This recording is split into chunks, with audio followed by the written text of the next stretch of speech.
झारखंड में नई हज कमेटी की तश्कील के लिए 14 अरकान के नामों की तजवीज़ को वज़ीर आला हेमंत सोरेन ने मंजूरी दे दी है। जल्द ही इस ताल्लुक से बाकायदा नोटिफिकेशन जारी किए जाने का इम्कान है। वज़ीर आला के इस फैसले से रियासत के मुसलमानों में काफ़ी खुशी देखी जा रही है। साथ ही रियासती अक़लियती कमीशन, वक्फ बोर्ड, मदरसा बोर्ड और उर्दू एकेडमी जैसे अक़लियती फलाही इदारों के क़याम का मुतालबा भी जोर पकड़ रहा है। ताहम रियासती वज़ीर अक़लियती फलाह हाजी हुसैन अंसारी ने जल्द ही तमाम इदारों के क़याम की यकीन दहानी कराई है।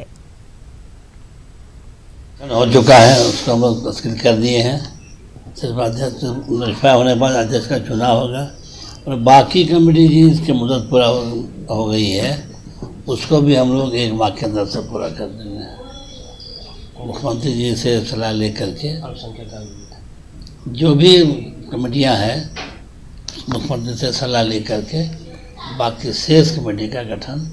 ये कमेटी बहुत दिनों से बगैर कमेटी का किसी तरह काम चल रहा था, लेकिन आज गठन हो जाने के बाद ये खुशी का माहौल हुआ है कि चलिए कम से कम एक झारखंड स्टेट हज कमेटी का गठन हुआ। लेकिन मैं माननीय मुख्यमंत्री से ये गुजारिश करता हूँ कि इसी तरह जल्द से जल्द मदरसा बोर्ड, वक्फ बोर्ड और फाइनेंस कॉरपोरेशन का भी जल्द से जल्द गठन करें। और से अल्पसंख्यक कल्याण मंत्री हैं, उनसे भी मेरा मुतालबा है कि अच्छे लोगों को नज़र रखें और अच्छे लोगों को मिलाकर एक वक्फ बोर्ड, हज कमेटी, माइनॉरिटी फाइनेंस कॉरपोरेशन, बहुत सारे ऐसे जो डिपार्टमेंट हैं माइनॉरिटी वेलफेयर के लिए, उसकी तश्कील करें। और उसके लिए हम पुनः एक बार अपनी पार्टी की ओर से, अपनी ओर से मुतालबा करते हैं कि बहुत मजबूत एक कमेटी की तश्कील करने में वो अहम किरदार है।